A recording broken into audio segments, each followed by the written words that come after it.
I love kombucha. I just need a little extra something today.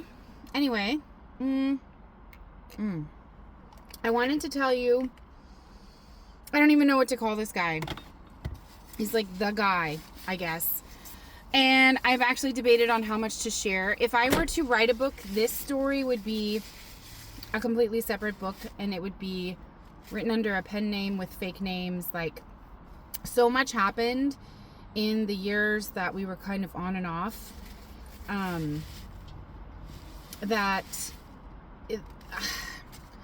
I would not want myself to be outed in that way if I were one of the like villains in the story. And no matter, even though those people did me wrong in so many ways, it doesn't change my character, and I don't want to just like air everybody's personal business like that to the degree where people would be like knowing who they are and saying like, I can't believe you did that to her. I just don't think that would help them in their hopefully they're growing as people, and I don't think being confronted with that or being surprised by that would be helpful for them. It's not beneficial. Ultimately, like if you go to therapy, right, the whole point of it is to share your story. And so me pointing fingers and saying they did has nothing to do with processing and growth on my part, because what they did is not my story. Okay? So, as an overview, we were coworkers first, got to know each other a little bit. I was his boss, and he was a little bit younger than me. We connected over music. All the cute things, wonderful connections, knew each other on levels that, I had never experienced before.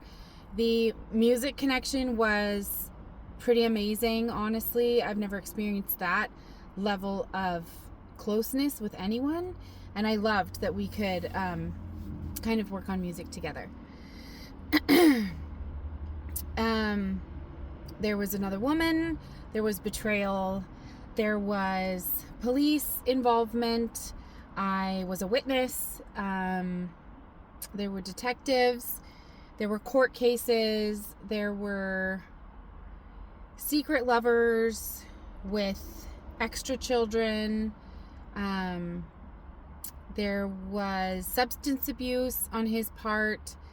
He was a completely different person when he was drinking alcohol and consuming the grass.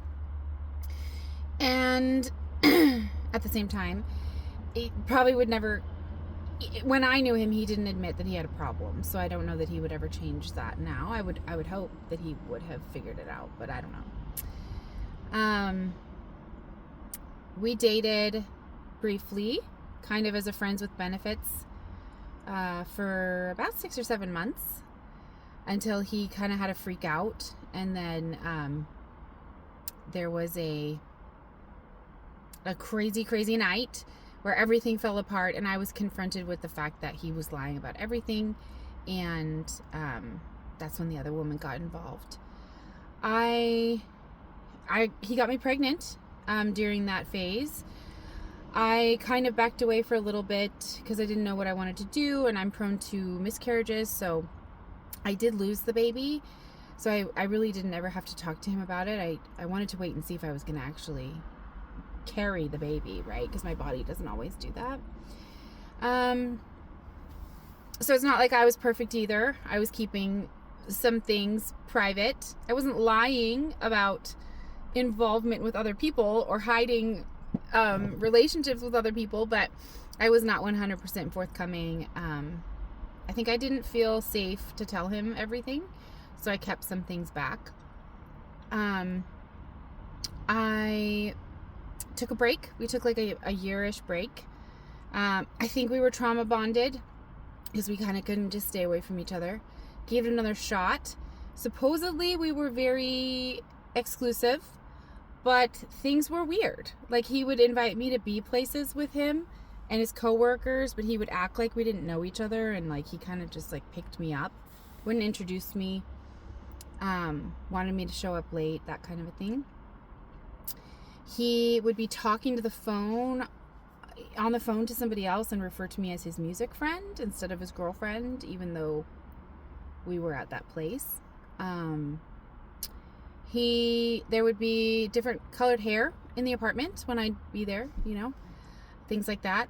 He'd forget that I was coming over, recover kind of quickly, but then excuse himself, and I'd overhear him in the next room calling someone and canceling because he wasn't feeling well. And then the substance abuse, of course, he would ask me the same thing multiple times as if it was the first time. Like, he would say, "I love you," and pretend like we'd never said it before. I don't know if he was pretending or playing a game, or if he was that wasted that he didn't know. He'd talk about marriage in the future. It was a mess. Ultimately, there were so many reasons I should have walked away, but I didn't, because the connection was so strong and I had never been that connected to anyone else before. And it took me a long time to realize, no matter what somebody else is doing to you, ultimately, if you're deciding to stay in that situation, then it's your fault that it's happening. It doesn't excuse their behavior, and it doesn't make any of what they do or say okay. And it does not make them a good person, of course. But if they are actively doing things and your spidey senses are tingling and you know that something is off and you're choosing to stay anyway, you can't blame them anymore. And it kind of came to a head for me when he asked about marriage, and I was like, externally, I was like, "Oh yeah, that'd be awesome. I love spending time with you." But then I was thinking, I can't bring my kids around this dynamic. Not just him as a person, but I can't have this dynamic in my house with the way that he is hot and cold, not really 100% in. I'm 99.9% sure he's cheating. I can't bring this dynamic into my house. And I was talking to my therapist about it, and she kind of was rough with me, and she said, "So you're okay with it, but you're not okay with your kids being around it." And I said, "Well, yeah, I'm their mom. I need to protect them, and this is not a healthy dynamic for them. I don't want it influencing their life." And she stopped me and she said, "Why aren't you in that same category? Why do you think that your kids deserve a different level of protection and safety than you do? Why are you stopping him from coming into your home, but then choosing to go into the danger?" And it rocked me to my core. Why am I doing that? So I thought, well, maybe I can just be friends with him, trying to hold on to the shred of something with the music stuff. But he didn't even show up to rehearsal. He totally went MIA again. I had tried to talk to him. I think he could sense that, an actual phase of accountability was coming, and he bolted. He was still alive. He was all on social media, so it's not like something super bad had happened to him. He was going through a rough patch, sure, but his thumbs were working. He could have definitely communicated. And so I just assumed it was over. I needed my stuff. I texted him. He got really defensive and rude. I responded.